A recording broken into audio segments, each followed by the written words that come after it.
Wow, look at all those fancy things. I'm surprised Richie doesn't let me in here that often.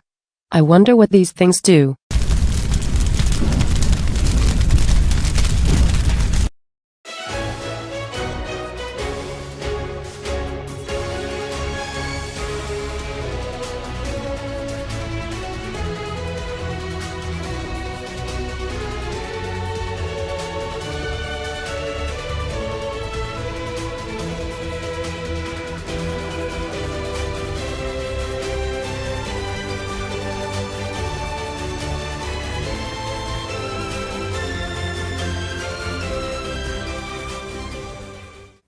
Laying before you now is the last hope we have of getting a didgeridoo.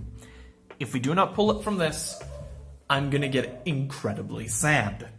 Last episode, we went on the hunt again, finding a Ghost Mourner and Moonlit Chill as possibly the best card in the opening. Today, in these 7 packs, I'm getting an didgeridoo. As you can hear, the dogs are in fact at it again, because getting a moment's rest in this household is impossible. Let us begin. Super Heavy Samurai Wagon, Codebreaker 0 Day, Seed Revival Splash, Codebreaker Virus Berserker, a Rose Girl, and then Barbaros and a bunch of other stuff we do not care for. Rose Girl is kind of cool, but not for us. Not for us. This is kind of why I've been avoiding opening these kinds of sets that don't guarantee high rarities, because we don't find what we want. Goldilocks the Battle Landscaper, Goki Guts, Flourishing Frolic, Nemesis Adrasia. Yo, yes! Thank you! Finally, the invoked Audigeridoo. Alistair and any fusion monster. If this card is special summoned or a monster is special summoned to your opponent's field, you can target one monster they control and destroy it. Oh, finally. Oh, we don't have to open this set ever again. We still have 5 packs for today's opening, so let's just blast through them. But now we don't have to worry. Finally. Audigeridoo. We got a... Oh, yo! The Gravedigger's Trap Hole, though! I thought there was only supposed to be 2 secrets in a box. Is there 3? Yo! The Gravediggers, though! Yo! I don't know if that's worth anything, considering I'm not good with prices, but it'll be... where's my camera? It'll be here, where my finger is. Yo! Gravedigger's Trap Hole. I wasn't suspecting that. That's some cool stuff. I ain't mad about that at all. Alright, come on. If it doesn't open one way, it will surely open the other, I was gonna say, but I could just, destroy the packaging. That always works. Yo, Flourishing Frolic, Goldilocks, Link Burst, Parallel Exceed, AI Contact. Is Contact the... Yeah, Contact is the super. I couldn't see the foiling on this, because there's it's non-existent almost. Yo, though. Gravedigger's Trap Hole, that's pretty good. Oh, let's go. Let's go. It doesn't really matter what we get now. We've gotten our... Whoa, what's this in the back here? Yo, what has happened here? What? Did you hear that? Whoa, they've got stuck together in the printing. Yo, what the fuck is this? Yo, excuse me? What is this damaged ass printing? What the fuck? They literally got stuck together by themselves in the packaging. That's nasty. Thanks, Konami. I mean, it wasn't Gachiri, so I don't care. Yo, these are stuck too! What? I have to, pull them apart. Yo, what the fuck? This one's messed up.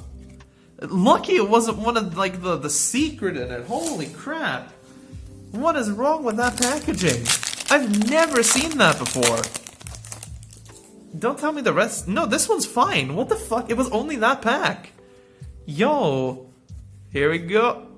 Yo, it's a Crocosaur. Yo. It's another card for the Merlantians. This is a level 9. We could potentially run this. Not that I ever would, mind you, but that's a cool ultra, actually. I got nothing about that. Right, this is the last pack. I'm not expecting anything for the rest of this box. We pulled the only thing we needed, even though it took forever. But it does not matter. Let's go straight to the good stuff. The arrival service ad ignister. I don't care. Yo, finally. Finally. We can get rid of Eternity Code Forever and just go Audigeridoo. Yes! Oh, I'm so done. Okay, I'm going to go fix up the deck now that we actually have the last invoked piece we need for the extra deck. And I'll be right back. So, for the week's first duel, we're taking on an old favorite, Mekk-Knights. Our opponent summons Gearsu, which gets met with an infinite impermanence almost immediately as we simply pass his turn. We activate our Terraforming going into Magical Meltdown, activating Magical Meltdown to get Alistair, then activating our Red Ice Fusion that we unfortunately gotta give hand of our... Speaking is really hard that we unfortunately have in our hand. We use it to pop the Gearsu, attack for 3,000 points of damage, and we pass turn. There's not really that much we can do when we have Red Ice Fusion in hand, unfortunately, but you know how it is. We immediately get Kaiju'd, to which our opponent then sets a card and summons Mekk-Knight Orange Sunset, which is just a beefy defender that we can't really deal with right now. Fortunately for us, we have ways out. Alistair gets summoned, activating the effect to go into our invocation, linking off into Nightmare Phoenix, making sure to pop that back row in case it's one of the Mekk-Knight traps. Orange then activates, special summoning yet another one from his hand. We get to invoke into Audigeridoo for the first time, popping one of his Mekk-Knights, setting him in defense so that whenever he summons something now, which is a special summon, Audigeridoo gets to pop it again. He normal summons a Sangan, linking off into Almirage, to which we activate the effect of Audigeridoo to pop his last Mekk-Knight, but he protects it using Almirage. He then adds Ash Blossom to his hand, sets a card, and passes turn. So we know he has Ash in hand, so at this point we know our Invoked Boy is going to get negated.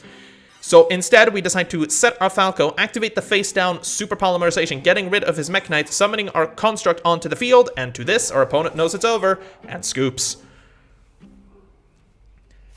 Going to game number 2, our starting hand is a lot worse this time around, unfortunately, but we'll deal with it as we can. We simply have to set one card, activate our invocation to try and go into Winda, hoping we can stop him from going way too far using Mekk-Knights. But then I forget we're playing against Mekk-Knights. And what do Mekk-Knights excel in doing? Special summoning really strong dudes if you have things. So he simply sets one card, special summons his purple from hand, goes straight to battle phase and beats over my Winda. And I'm sitting here thinking, oh yeah, I forgot, Mekk-Knights. The one thing you're supposed to play around in columns. Oopsie daisies. No matter, he goes into his, whatever this one, Indigo, I believe, going for Gearsu in his hand, activating Gearsu by normal summoning, using the effect to pitch, I can never remember that thing, but linking off into Lib. Lib's effect activates, of course, setting a card face down from the deck, which is going to be the most annoying Mekk-Knight card that negates anything that is in your Mekk-Knight column. Then going into Morningstar, activating Morningstar's effect to draw into another trap card, shuffling back our face-down dragon, unfortunately. With 3 back row, 2 Mekk-Knights on field, he passes turn to us. We have one way out of this, and that is to activate our Shaddoll fusion. We draw into an Alistair for turn, which is okay. We flip open Hedgehog. Hedgehog, of course, gets met with the trap activation, meaning his effect is now negated, and he is covering 3 out of the 5 fields we currently have access to. We activate Shaddoll fusion, but unfortunately that also gets met with the trap activation. Double time. Special summoning and whatever the Wheelie Boy's name is, that might be Indigo Eclipse, I never remember these names. We get negated, we summon Alistair, we have no invocation to use, and we scoop. Game number 3, we're not fucking around, and this time we're remembering that we're actually up against Mekk-Knights. We make him go first, and he simply passes turn, so we simply pass turn back. He draws a card, passes turn to us. We draw a card, pass turn to him, pitching a Ash Blossom for cost. During his turn, he actually does set a monster, and here we do a massive misplay yet again, because I'm bad, and instead of summoning Packertops, we activate our Magical Meltdown, going into Alistair immediately, because we're not fuffing around this time. Activating Alistair gets met with an Ash Blossom, to which we activate Monster Reborn, bringing our own Ash Blossom back from the depths of hell, going into our big Predaplant boy. And guess what? Dragoon's back. With Dragoon on the field, we pop his face down, which turns out to be a DD Crow of all things. On that, we set one card, which is Impermanence, and we pass the turn to our opponent after beating him for 3k. At this point, we can basically have 3 interruptions, one in Ash, one in Dragoon, and one in Impermanence, that should be enough to stop him from doing anything. He draws a card for turn, passes back to us. Okay, I guess we normal summon our clown and go in for the beat of the century, ending the game in the most pathetic fashion possible. But we'll take a win. For the second game of the week, we're playing up against Zombie Control, I'm guessing. Our opponent starts off by normal summoning Uni-Zombie, doing what you expect to by pitching a Banshee, activating Banshee's effect to get Zombie World, activating the second effect of Uni-Zombie to get a Glow-Up Bloom into the graveyard using Glow-Up Bloom's effect to bring out Baladrock, setting 2 cards and then passing turn back to us. I lie.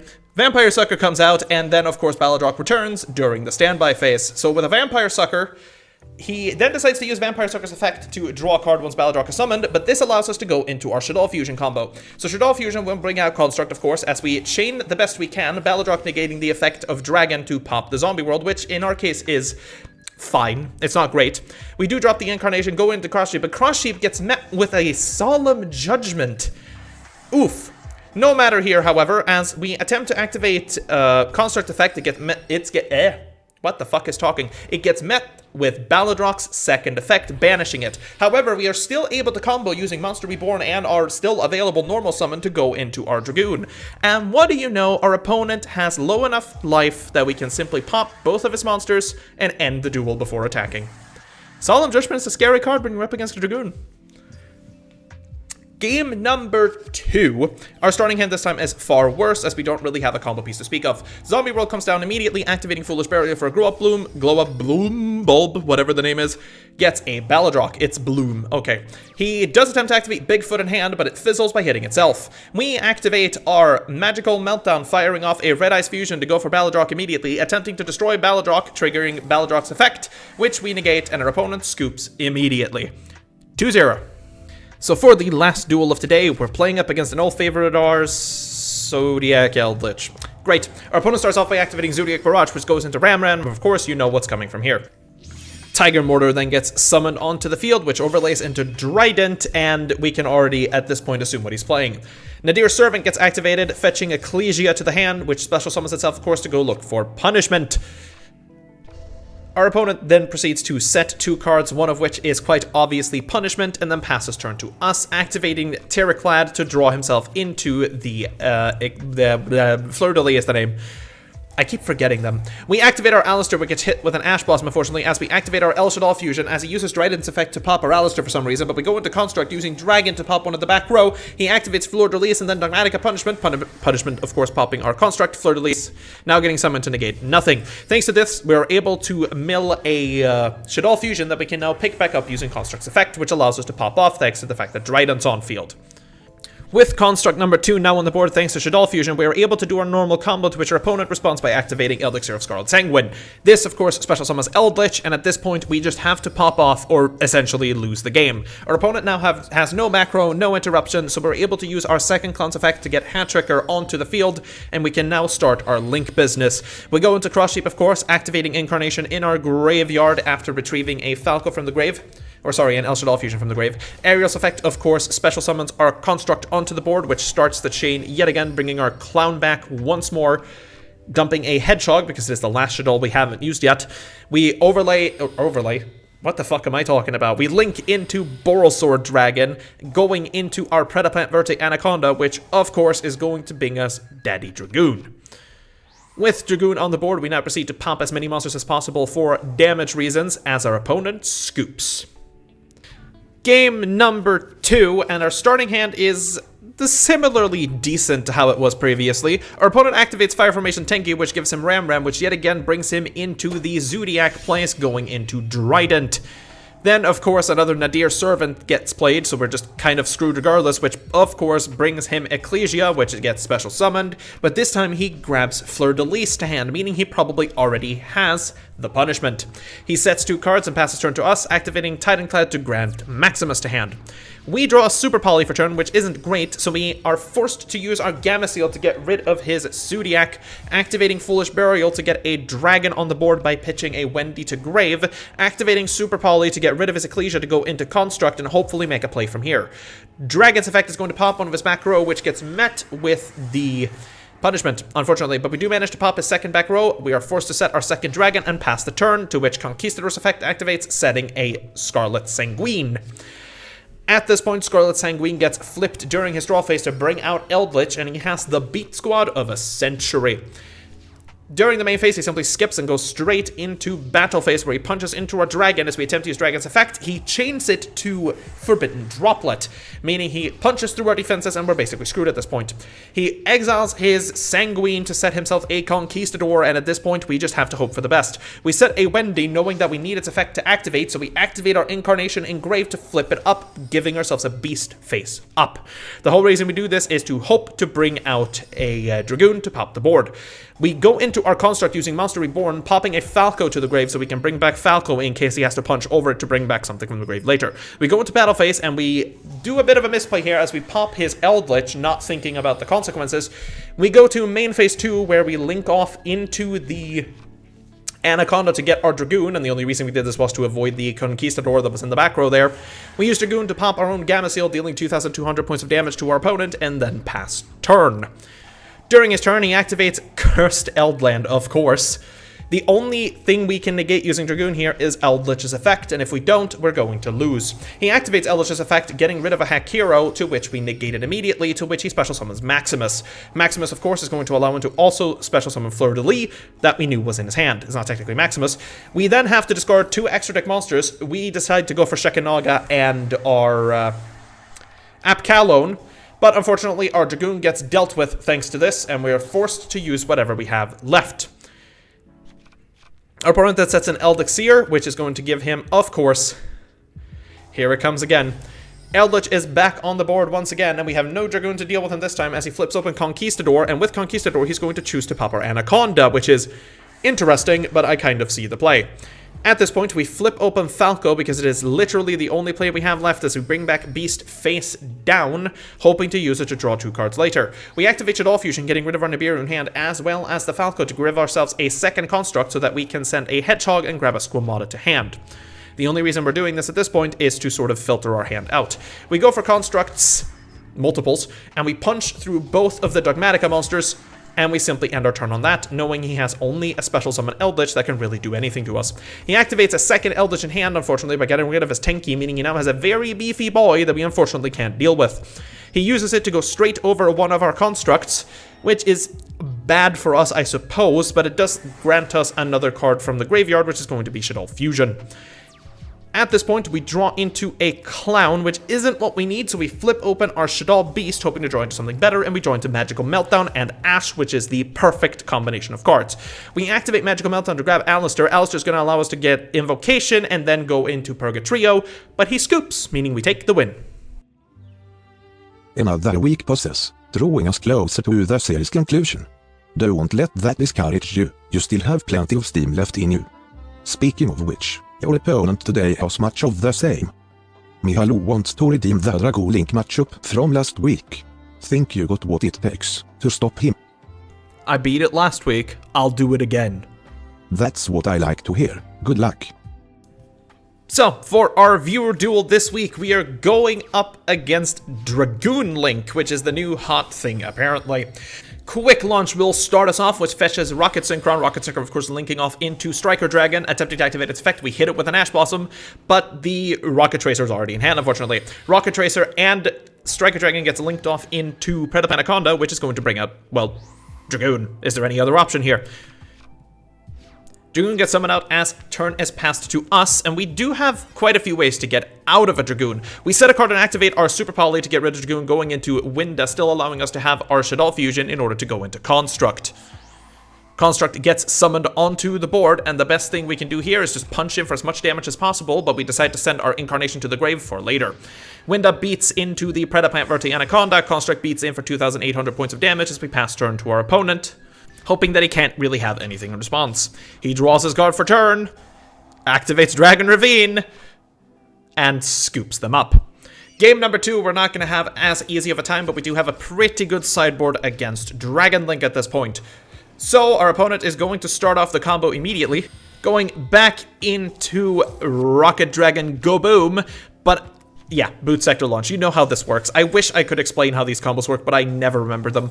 Metal Dragon comes out and attempts to resurrect something, so we hit it with a Ghost Bell, but that gets met with the Triple Tactics talent, activating Dragon, getting himself the material on board again to go back into Romulus. Romulus pulling a Red Eyes Black Dragon along with Dragon Ravine to hand. Dragon Ravine gets activated, of course, milling 2 cards, activating one of the Magna Rockets, I never fucking remember, into Rocket Tracer, going into Boot Sector Launch, activates, summoning the Rocket Tracer, which goes into LP. The effect of Romulus summons Barotar to the field, activating World Legacy Guard Dragon to move LP to summon. Oh my god, is that the Buster Lock? Buster Lock gets into Pisty, which then summons the coolest card ever that you've never fucking seen, which allows him to yet again set up a Buster Lock, but instead he opts to use Whelp's effect to special summon itself in order to go into Saryuja. Saryuja at this point draws him 4 cards as he discards 3 and going into Hermetic Spheres, and then unfortunately has to end his turn. Interesting. We do activate Magical Meltdown, which gets hit with the fattest ash of all time as they activate Terraforming to grab another Magical Meltdown. We activate Foolish Burial to, for this weird specific instance, pitch our Alistair to grave. Going into a Mechaba, which allows us to special summon Trick Clown once again, of course. Then Heretic Spheres gets activated, which bounces our Mechaba, which we kind of expected as a Phalanx hits the board. We then activate our Invocation to pull Alistair back to our hand, activating Alistair again to grab our Invocation back to our hand.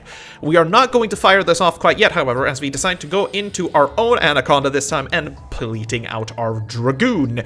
The whole idea here was to save the Invocation in case he does make a comeback somehow, because this is Dragon Link, and I'm not going to be able to OTK him this turn regardless.